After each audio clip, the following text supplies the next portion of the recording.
What is up, players? It's Warboss Tay up in this mug. I hope you're all doing well out there. Welcome to my tutorial for how to paint Varagyr Terminators. These are Forge World models from the Space Wolves Legion. They are Terminators in cataphracti armor, and in the lore, these are like the closest companions of Leman Russ, and they were all really amazing warriors and full of pride and fury and courage, and I wanted to represent that. So this is what we're going to be painting today. It's the 5th model. I did those 4 first models as like test miniatures so that I could really hone in the process that's going to help you the most. And the only step I have left to do is actually to paint some microsol onto these transfers. They were the last things I did before I finished the filming, and they're a little bit shiny still, so I'm gonna use that microsol to dull down the shine, but that's it, we're ready to go. So the first thing you do is you spray prime your miniature in a gray primer. I think something like a Mechanicus standard gray, a nice flat gray primer is really gonna work the best. And then we're gonna start by using some black paint and paint out all of the black areas. There's not too much, so this is a good first step to take before we get onto the armor plates. Now the undersuit, or what I like to call the stretchy bits behind the knee, at the groin area, the elbows, the shoulders, that's what we're gonna go for first. And I really do love the quality of the sculpt of these miniatures. They really represent what I think is the Space Wolves aesthetic. I'm also going to be painting, I've done a bunch of YouTube shorts on how to paint a lot of these different elements like the chain axe, the combi bolter, and I want to just mention them briefly because I think I explain how to do them pretty well in those shorts. I'm going to be painting the axe heads and the back of the axes in this black paint. And then the handle all the way up to the tip is going to be in silver, so that's lead belcher. Now, I also want to mention that there's a little wire that goes from the back of the axe head all the way down to what is like the activation button. So make sure you paint that wire black too. You could also get fancy and do like a hazard stripe, black and yellow, but I decided to just go with straight black to not distract from the rest of the weapon. Now, one part that I've also started doing as I was working through the rest of the squad was the little area around the heads, which is full of like silver coils and different things like that. I wanted to paint it a dark black color so that it doesn't take away from the face, and also so it makes it look like the face, which is going to be pale skinned, is kind of emerging from the shadows. So that's why I decided to go with black paint instead of lead belcher for all of those silver coils and wires and bits coming out from around the head. Using your black paint, you're also going to be painting the gun casing of the combi bolter. I decided to go with a big heavy brush here just to get the paint on. Now the black paint I'm using, it's not a fancy Abaddon black, $8 a pot black. The great thing about black paint, as well as like pure white paint, is there's not really much variation to it. So it doesn't have to be fancy Games Workshop, Citadel color, Abaddon black. This tube of Mars black acrylic paint, I picked up from Walmart for like $3 years ago, and it's still going strong. I think I can still crank out another army with it. It's just a beautiful tube of cheap paint. And actually the person who turned me onto this was Alternative Artist, one of the first challengers that really made a splash with all of her Nurgle miniatures in my Warboss Tay painting challenges years ago.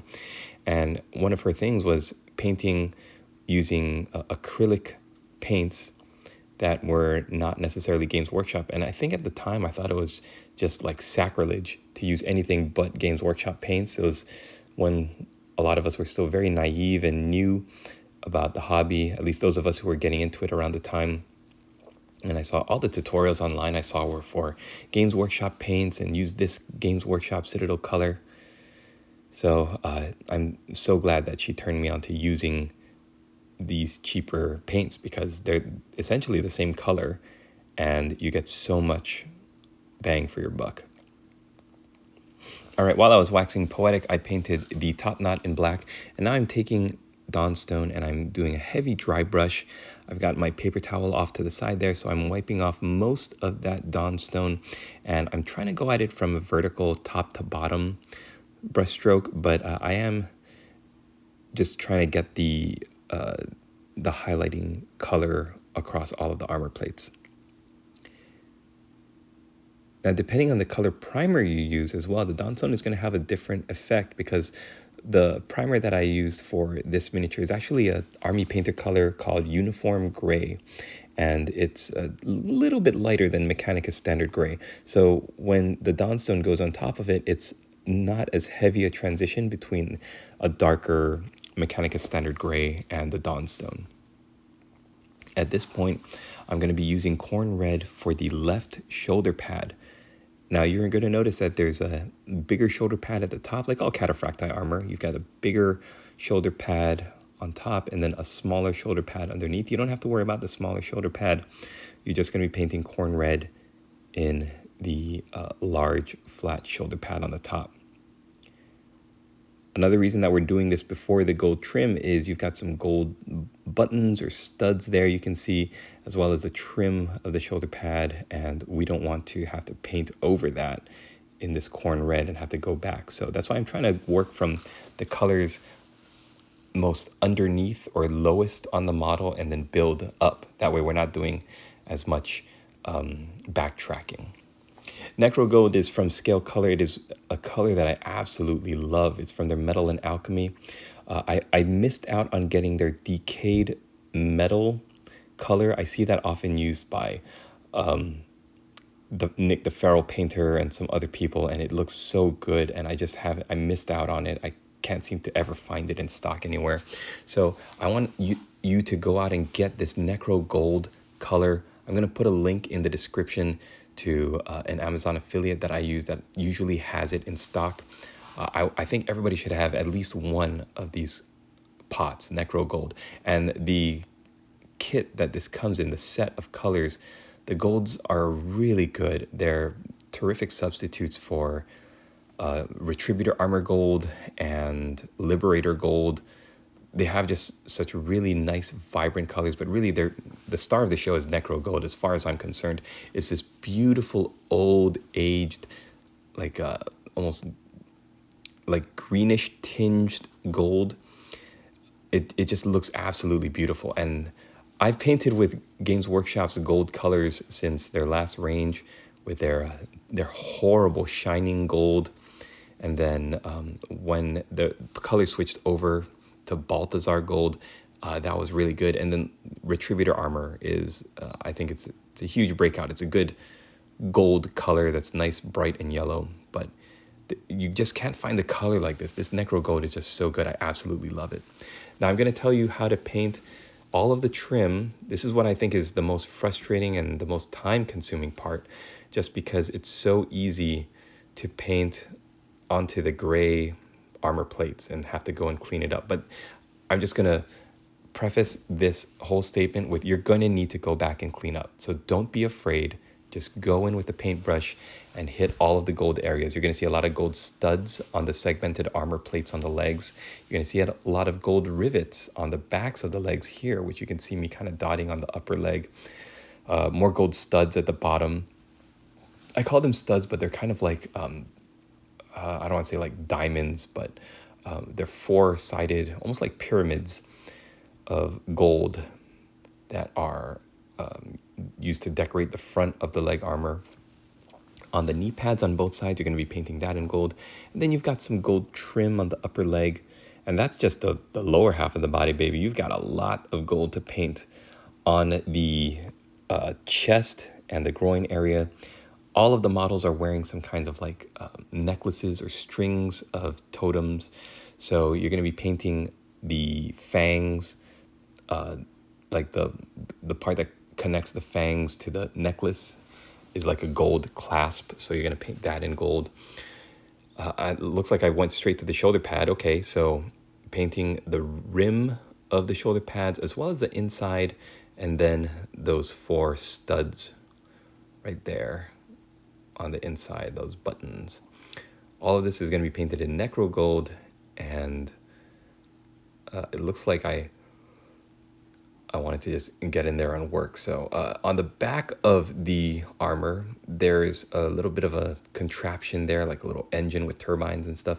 So I decided to paint the canister at the top, which looks like it could be a fuel canister or something. I painted that in Necro Gold. Everything else is going to be painted in either lead belcher silver, or there's some wires near the bottom I'm going to be painting in black. Very important when you're working with a miniature. I'm using the Games Workshop painting handle, which you might have seen my infamous video, Games Workshop painting handle is trash. And the reason why I said that, I know I'm so vehemently upset with Games Workshop about this painting handle, is because it barely opens wide enough to hold a Terminator size base. This 40mm base, it barely is able to stretch open this clamp vise, and it's just really hard to pry it all the way open to slot the Terminator base inside. But you need to have something like that. You need to have some kind of handle. If you're not using a Games Workshop painting handle, you could use some poster tack, some sticky tack on a prescription pill bottle, or a piece of cork, which I've famously used for the first 5 or 6 years of my YouTube channel. And you need to have that so that you can turn the miniature in different angles and easily access the different sides of the miniature. So right now I'm painting the sides of all of these big heavy shoulder plates, as well as the top, and you need to be able to access those, flip the model around and upside down, and still be able to easily hold it. I love that that braiding and knot work on the right shoulder pad. It just looks so good. There's also a kind of golden band around the top of the headpiece, and it's very easy to paint off of that golden band onto what I consider more gray armor. So just take care when you're painting that golden band that you don't get any bleed over onto the armor right above the head. And if you do, just go back with some Dawnstone. He's wearing a golden belt, which I think is very interesting, but when you look at the Games Workshop 360 view, then you can see that he's clearly wearing gold on the belt. So I just decided to carry over the same color. And there you can see on the upper leg that golden banding, along with that heavy golden knee pad. There's just so much gold on this miniature, and it really helps to take the time, paint it all out, get it nicely blocked in, and don't miss any of those golden button studs.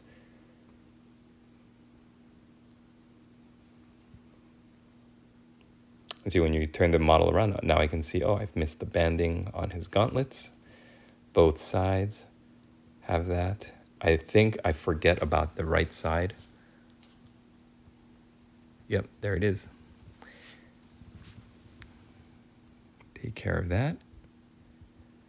Man, I really miss painting and filming these long form videos. The funny thing is I'm gonna open it and release it to my channel members first. And so it's not gonna get much views. And even when it goes public, all of my long form videos have just been tanking in views.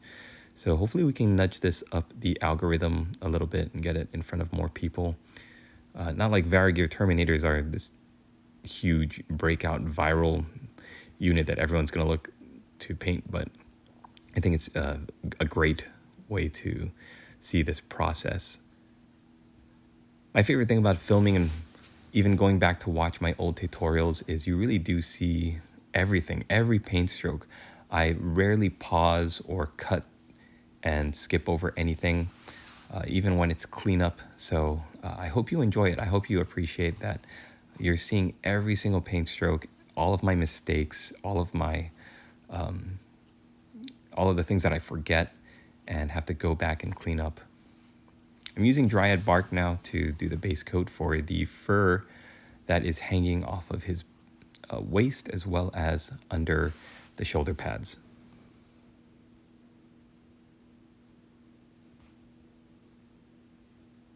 One of the original ways that I used to film these was to actually have the camera running while I was painting, and when I used to live at home with my parents. And you can tell in my earlier videos, you could hear what sounds like a shower running in the background. It's actually the air conditioner, because I used to live in Hawaii where it was so hot. But there's no way I can do this anymore because I paint in a common area. And if you were to hear the actual audio behind all of these clips, you're going to hear like cartoons going, you're going to hear my kids screaming, you're going to hear just noise. So before, I was in a very peaceful place where I could paint and just listen to the sound of the air conditioner, but not so much anymore. Now I'm painting despite all of the chaos around me. So it's just a little bit of a different beast. It's going to be for at least a couple more years until the kids get a little bit older. Then hopefully I can go back to the old style of my tutorials. But I want these videos to really feel like you're hanging out during a painting session with a friend and just getting through these long, grinding painting nights where, like, I've been there. I know how rough it can be, how soul draining it can be. It could feel like you're never going to get to the end of the base coat or to wherever, your goal is. And I've been there. So just stick with it. Let's get through it together. If I can do it, then anybody can do it. Now, one of the channel members' polls that I've posted up was to vote on what color to paint this guy's beard. And the winning vote was for a dirty blonde, like Thor from the Marvel movies. So the first way to do that is to take dryad bark and build that as the base coat. Then we're just going to build that up with Xandri dust and Wraithbone.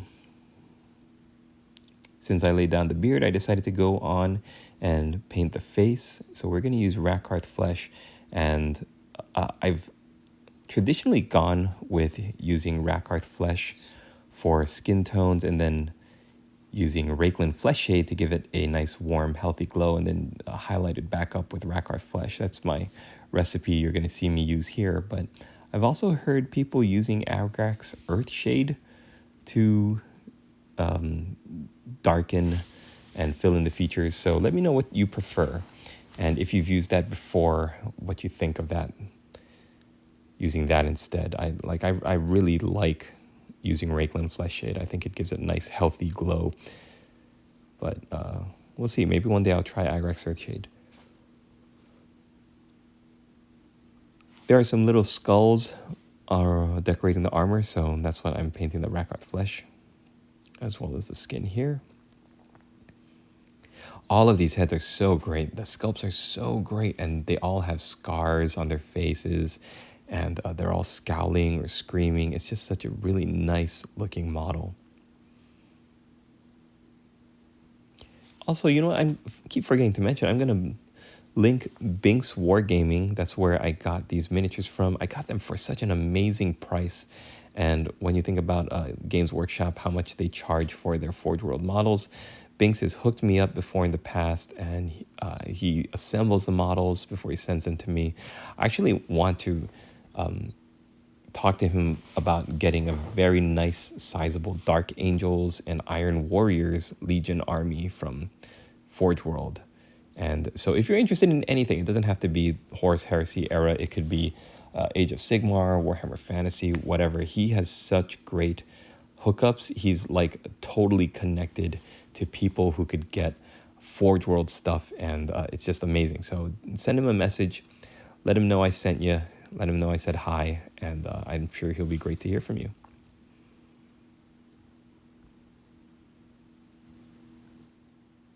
It's amazing when I look at these painting videos now.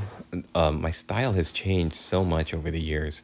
When I first started learning how to paint again, when I got back into the hobby again and was painting hordes of night goblins and orcs, I remember thinking that the wash was the way.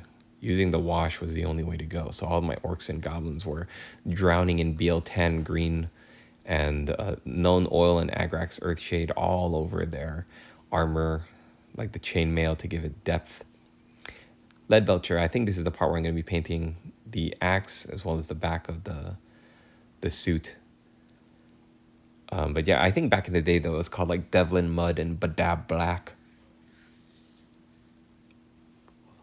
Oh, I miss those colors so much. They didn't dry as shiny. They dried very matte, those old washes. And I was very heavy-handed with the wash. And there's lots of memes and jokes about people who rely on the wash to do the work for them. So don't be one of those people. And like back in the old days, I used to take some Agrax Earthshade and just like dunk this entire miniature in it. And there's no need to do that. You don't have to put that shading wash all over like the flat upper areas of the model. Like I've decided there's an easier way to do it. And even though it is easier, it's a little bit more time consuming. And that's what I call panel lining. And I know panel lining is a great technique to use with oil paints, but I'm going to be just doing it with Agrax Earthshade because most of the miniatures I'm going to be painting are, I'm going to try to make it accessible to everyone. And I know oil painting and enamel washes using oils and enamels is a very, like not easy, but it's a very accessible technique. I just don't think a lot of people who would be watching my videos would be ready for it or be using it. So I'm, as much as I want to use oils and enamels, I might slowly start to integrate them into my painting videos just so that people can see this. It's not scary. There's nothing intimidating about it. It's just a painting with a different medium. It's kind of like, you know, switching from a paintbrush to an airbrush. It's just a different medium and a different ball game. But the effects are really, really nice, especially with oil paints going into the panel linings. So painting with the Storm Bolter, just to reiterate, after that black paint had dried, I went in now with the Lead Belcher, and I'm just picking out all the silver bits. Same thing with the chain axe in the left hand.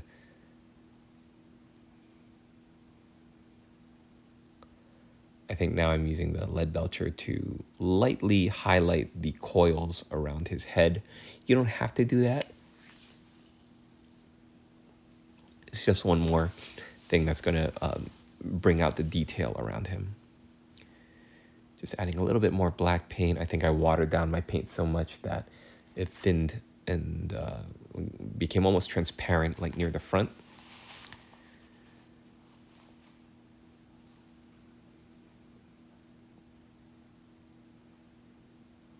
Now I'm just taking that black paint and coloring in the cord for his necklace and the little string of totems hanging across his waist there.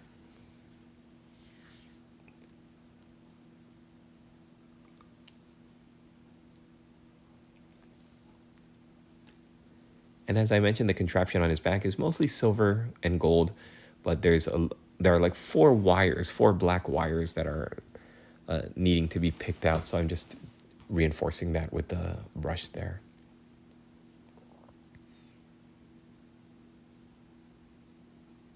I'm painting Rhinox hide on the back of the pelt.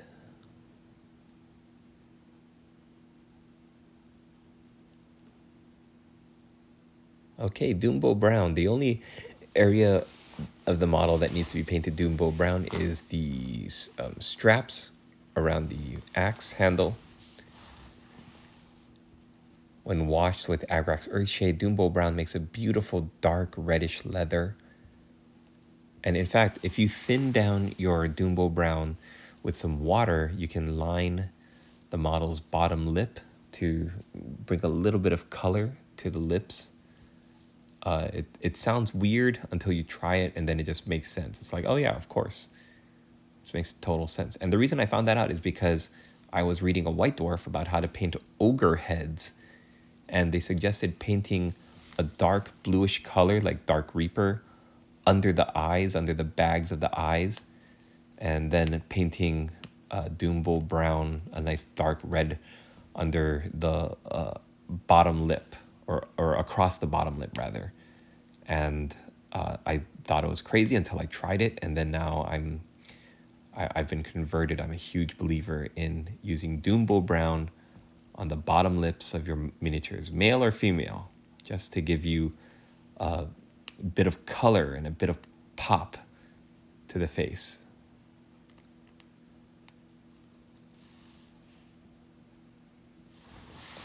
I think also if you ever want to go and work on your skills in painting and work on like your detail and how to pick out shading and muscle and highlights for skin, I suggest you pick up an ogre model for like really cheap on eBay or something. Like ogre models are so cheap. You could probably pick one up for a couple bucks, and they're a larger scale than a human-sized model. So you really get to see where the highlights land and how to use shading, how to use different colors to get the effects you want. Like I use ogre heads before to practice my stubble, to learn how to paint faces. It's just a great way to practice as a painter. All right, after that black paint had dried on the axe head, I went back in with some Necro gold now. I'm picking out the knotwork on the inside of the axe head. And then there's these two little bolts on the top and the bottom of the axe head. You can kind of see them. I paint those in Necro gold as well. There is a some kind of contraption, like round contraption on the back of the axe head, and that I paint in silver. The two little rivets, or whatever you want to call them, on the axe head in the front, they look much better in gold, and they kind of reinforce the shape and the silhouette of the axe head really nicely. And I think it's at about this point that I realized, oh, I didn't paint the teeth of the axe yet. The teeth of the chain axe should be in silver, but I didn't paint that in yet. And I think I eventually do, but I hold it off for some reason because I keep thinking, oh, I'll get to it eventually. Now, at some point, I am going to have to do a little jump, because it's getting a little bit late when I was filming this part, and there was so much of the model that needed to dry. And the next big step was to do the Agrax Earthshade panel lining. So I think here is where I decided to call it a night for this one and come back fresh bright and early in the morning.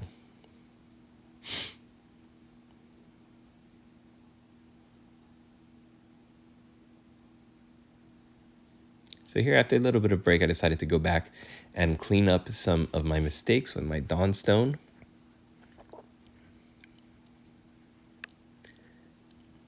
And as I mentioned, no matter what, when you're painting these bolts and all of the gold trim, you're going to get a little bit of bleed over. Maybe like just about every single bolt. So I had to go in with my fine tip brush and clean up around every single bolt just to make sure there's no gold bleed over. It's more of a pet peeve of mine when I look at a model and I see just little splotches of paint that aren't supposed to be there. So I'm going back in and I'm being very meticulous with it, especially when you want to paint a model like a Varagyr Terminator, like a Forge World resin model. I feel really deserves to be given that extra level of attention and care. So I absolutely do not mind doing it. Okay, a lot of this section of the video is going to be just some cleanup work, painting Dawnstone into areas of the armor that have some bleed over, but also painting Dawnstone into some areas of the armor that I might have missed the first time, or that I didn't have a good angle on. But now that I'm seeing how the colors are coming together, this is when you're really able to do some cleanup. And that's the best thing about this hobby, guys and gals, is that when you're painting, if you make a mistake, you can always clean it up. A lot of people think that like they're afraid to do something because they don't want to make a mistake, like painting eyeballs or doing intricate freehand and stuff. But the greatest thing about this hobby is you make a mistake, you just go back to the color you're using, where you find the color to the part of the model that is that has the bleed through. If you splotch some paint where it's not supposed to go, just find the colors you're supposed to use and clean it up. You can always clean it up. Paint over. So I'm taking Reclaimed Flesh Shade and I'm just dabbing it around, letting it flow naturally where it wants to go, and then just moving it around so it doesn't look unnaturally splotchy anywhere.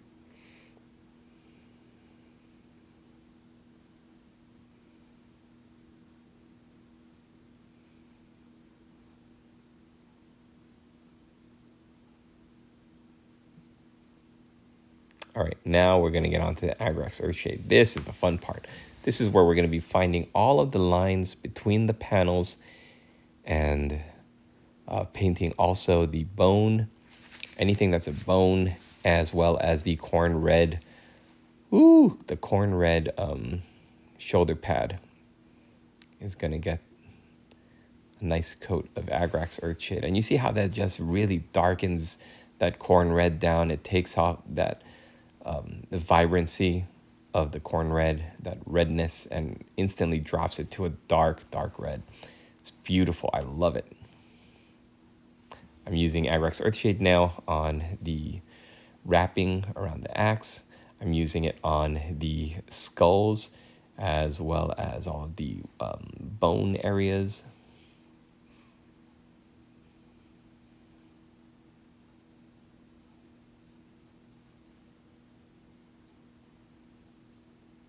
Painting it there inside of the shoulder pad.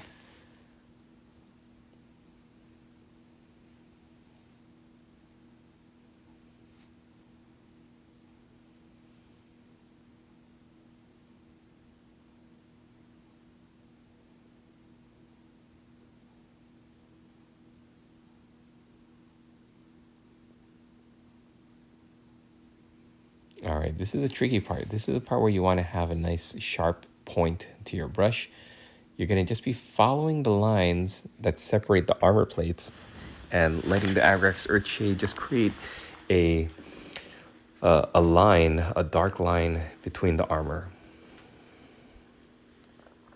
The reason I went with Agrax Earthshade and not Known Oil is because Agrax Earthshade is a nice dark brown, and you've got a lot of brown tones on this miniature, like the fur trim, and you want the shade, the panel liner, to be harmonious with that and kind of synchronize with it. So if I used Known Oil, it's like a straight black oil wash, or dark oil, then I don't think it would have blended as easily.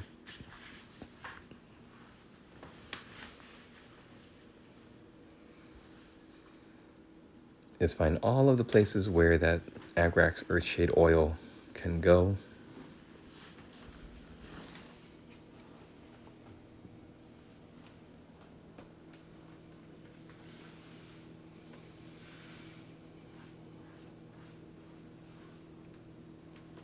There's a little area right in front of the head as well as above it.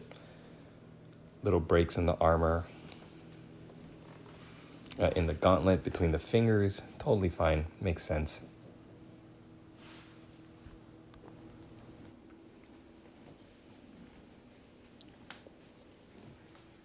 Yeah, the gauntlets in the hands are really the easiest, most intuitive. Just put some of that wash right between the fingers. Paint around the whole engine contraption in the back. Yep, makes sense. Between the elbow pad as well as the gauntlet. And like I said, back in the day, I would have just doused this whole thing in Agrax Earthshade and just undone all of the hard work that I had already built up. Don't do that. I think making the washes was Games Workshop's way of opening Pandora's box and giving people a reason to just drown their miniatures in wash.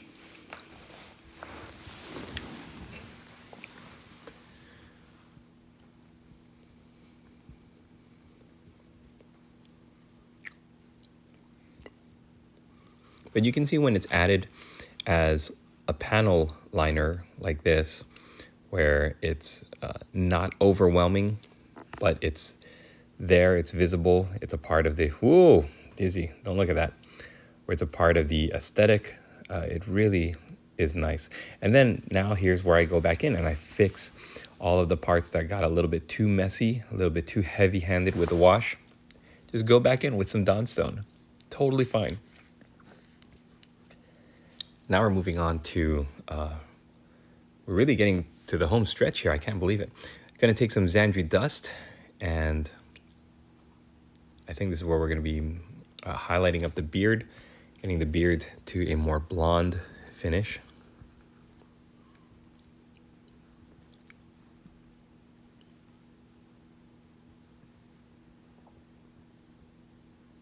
So this particular model has a bald head with just some braids under his face, like a beard. And the other models have different styles of hair. Some have like long hair that drapes down. Some have like really heavy, full beards.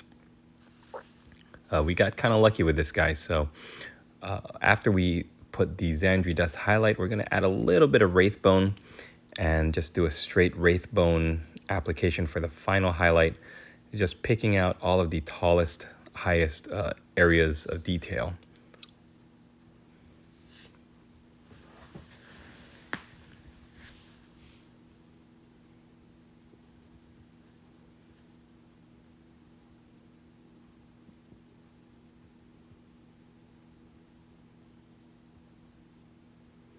Okay, and so now what I'm doing is I'm taking my heavy dry brush and I'm lightly dry brushing Rakarth flesh to catch all of the fur detail so that it's not just a big dark brown tangled mess.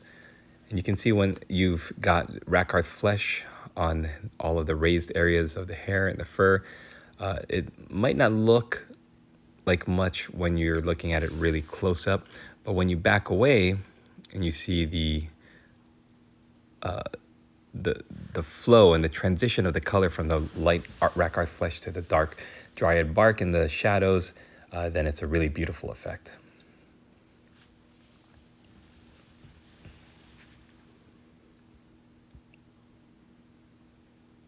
Okay, going back to Dawnstone to do a little bit of highlighting on the combi bolter casing.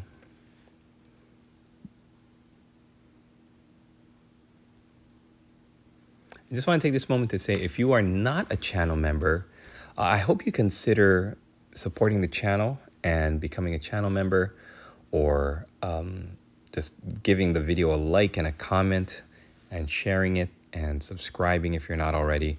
All of that stuff helps to move me up the algorithm a little bit, put my video in front of more people who might be interested in it. And becoming a channel member just supports my studio. And I'm so grateful for all of the channel members.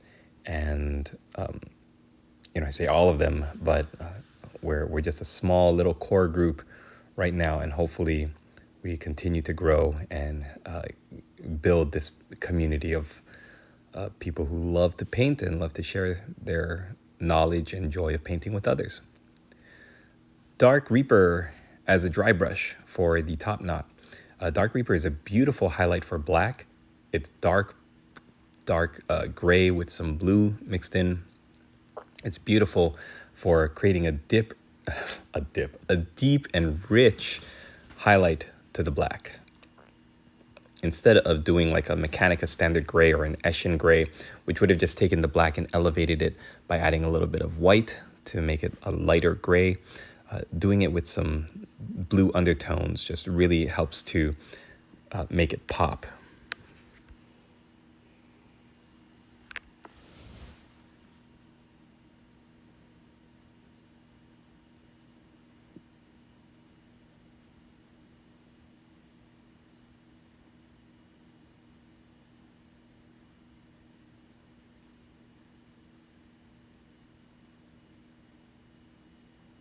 Am I doing eyes right now? Oh boy.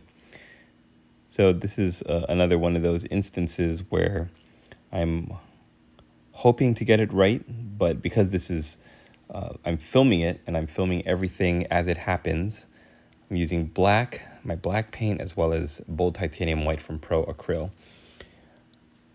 I'm gonna fix it if it needs to be fixed. I'm gonna walk you through it. I'm gonna tell you everything that's happening, crossing my fingers that I don't have to, that I get it right the first time.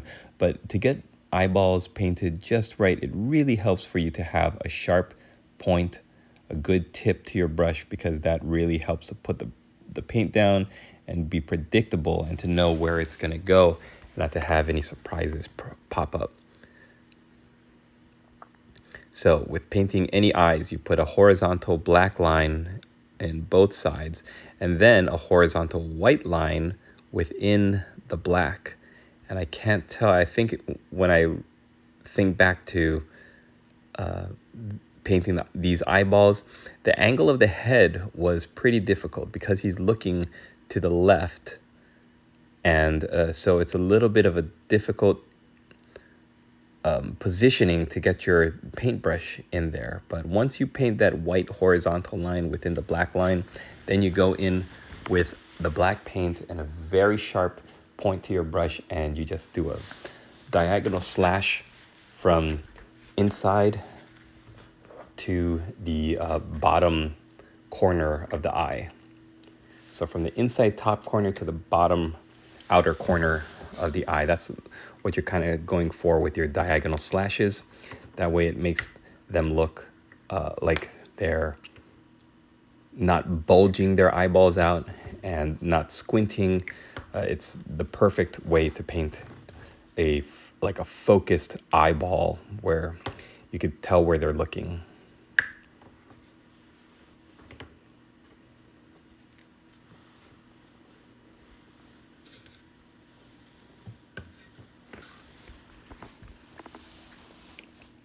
Now, the great thing about painting eyeballs is if you make any mistakes, if your eyeballs get too bulgy, if you paint too much white and it's bleeding over into the cheek or the forehead, all you have to do is take your black paint and push the white in so that the white is like squinting. Most models, you want them to look like they're squinting. You don't want them to have big, buggy, bulgy eyeballs. That's not a good look. And then you take your skin color and you push up the black line as much as you can go. So if you have bulging white eyes, again, take your black paint, push that white paint in from the tops and the bottoms, and then push the black paint in with your skin tone from the top and from the bottom. If you do that correctly, it should look like you have a beautifully perfect outlined eyeball. And yep, you could see I had a little bit of a mess up, so I'm going back in with the horizontal white and just trying to color out the eyes. So a danger if you are a little bit too overzealous with the black paint is that you might completely cover the white of the eyeball. So you have to go back in with the white and repaint the white eyeball, and then go in with the black slashes. But I think this is where I called it. I was pretty happy with the result that I got. Now I'm going to take Wraithbone, and what am I doing here? Am I highlighting up the fangs? Oh, it might be the braid, the beard. Yep, just dot those little bumps on the braid and very lightly highlight the roots or the center of the hair.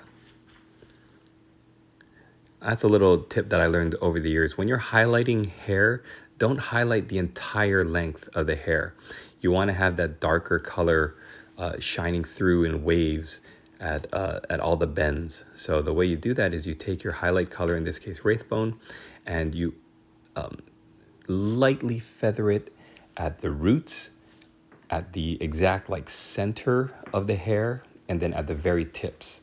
That way you've got a little bit of a wavy motion in the color from dark to light to dark to light.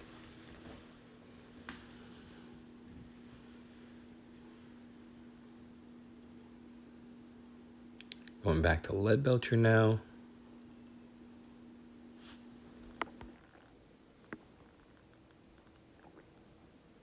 This is my favorite part of painting any miniature. When you get to the home stretch, you really see the finish line ahead. You see the amount of work that you put in, and you're just now looking for anything you might have missed, like the teeth of this chain axe. Anything that fell under the radar, and you're just looking for the final details as you wrap up your miniature. I'm already starting to think about the transfers I want to use and the basing, how that's all going to work out. So this is just a victory lap right here, because everything is now mostly done, and you can kind of sit back and relax and look at the model because you can see what you were going for. It might not have looked the way you pictured it when you saw the model at the beginning and it was just primed, but nothing was painted on it. But this is really where you get to sit back and kind of pat yourself on the back and say, this is a good looking model. And we're going to get down to the final details here as we wrap up with some basing and some transfer work.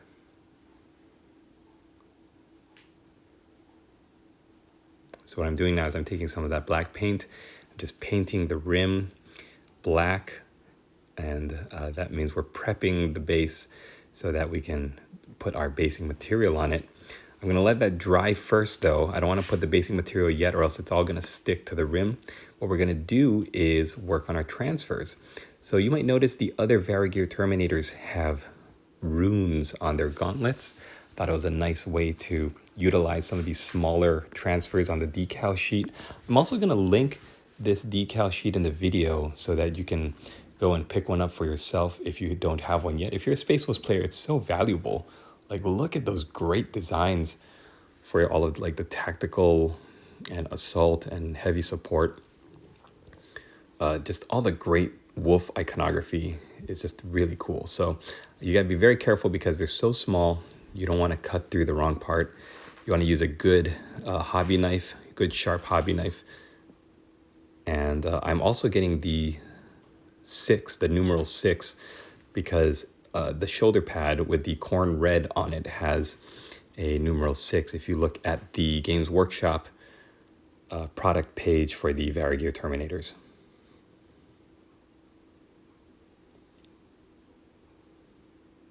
So I'm going to cut the runes. So I've got 2 separate runes instead of one strip with 2 runes. And then I've got my tweezers and my micro set. All of this is like super important. If you were to do this with just water, the transfer would lift, it would like warp, it wouldn't adhere to the surface and melt the way you want it to look like it was painted on. It would look like a sticker that just got slapped on and is already peeling off. So microset, super important.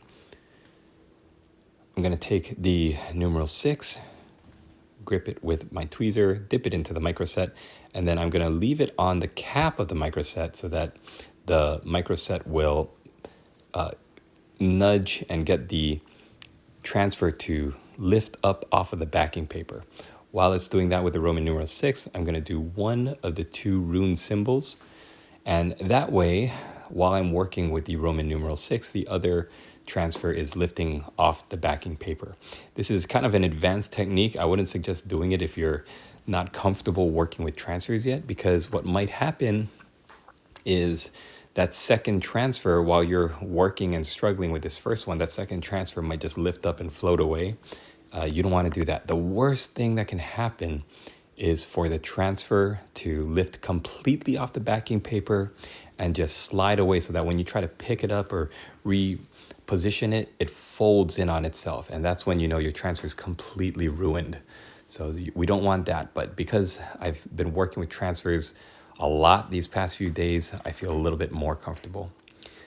Okay, what I'm doing is I'm taking my brush and I'm pressing one corner of the transfer onto the model while I pull the backing paper away. If you try to brush the transfer onto the model, instead of pulling away the backing paper, that's another way that you can fold your transfer accidentally. And again, that leads to a ruined transfer. Nobody's happy, everybody's sad. So you don't want to do that.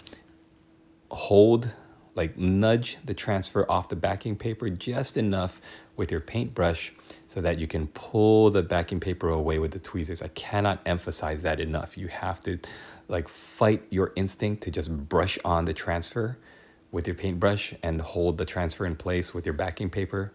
Tweezer hand, you just don't want to do that, because otherwise you might risk folding that transfer. And I can't tell you how upsetting it is when, like, especially when you're using a Forge World transfer sheet like I am, where you know, you only have so much, you only have so many of these designs on transfers, and the more you fold up and have to throw away, the more heartbreaking it is.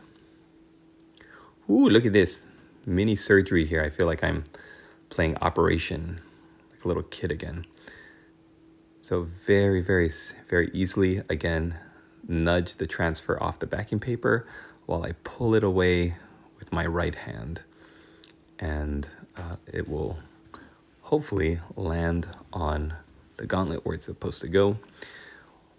You also, once the transfer is down, you can take your hobby knife or your tweezers even. I wouldn't recommend doing it with your paintbrush, but you want something solid and sharp to position the transfer where you want it to be, and then take your paintbrush and press it down onto the transfer and pull it across so that the microset underneath gets squeezed out from the bottom, and that way your transfer will be stuck like smack dab onto the miniature where it can dry and look absolutely beautiful. But here you can see I kind of made the mistake of trying to brush the transfer on at the last minute, and it got a little bit lost. I'm kind of biting my lip and cursing the gods, but I was able to take my tool there and drag it to where it needs to be. Thank goodness. All right, at this point, we're going to start adding the basing. This is the final step, and I did pause the camera for a little while, so just to give the rim of the base a little bit of time to dry. It wasn't that long. I think I got up and made a bowl of cereal and milk or something.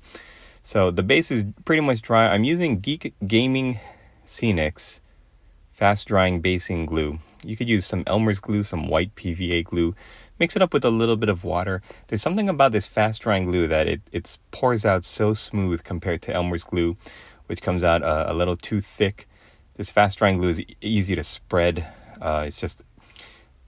It just feels like it's mixed with some kind of medium that allows it to pour faster and spread easier than just straight Elmer's glue. But of course, if all you've got is Elmer's white PVA glue, then that's totally fine.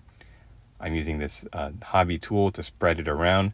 I would highly suggest having one of these hobby tools to spread the glue around your base instead of using one of your brushes. Although if you have an old brush, I guess that's okay too. It's going to get really gunked up with the glue. Now, when you order Geek Gaming Scenics, the basing scatter comes in like little plastic bags, and they're not like Ziploc bags. Once you open these bags, they're like ripped open. So I found these little containers. I think they're like little jewelry bead containers or something. You can get them from any hobby and craft store. Like a stack of them will cost maybe $4 or $5, and then you could put your different base ready scatter in them. And that's it, players. While it's drying, I'm gonna line our Varagyr Terminator up with his brothers, and I'm so happy. Like, if you look at how long it took in this video to paint this one Terminator, if you're batch painting, it's gonna be a lot faster than doing 5 separately like this. So instead of doing 5 one at a time, just batch paint them all at once. And that, of course, is always my recommendation. Thank you so much for watching. I hope you enjoyed this video. I hope you had fun. I hope you got some work done at your workbench. If you would like to support Warboss Taste Studios, if you could become a channel member, you would have access to all of my long-form tutorial contents a week earlier than the public. And just by liking, subscribing, and commenting on this video, that would really help a lot. All right, thanks for watching. We'll see you in the next one. Latest, players!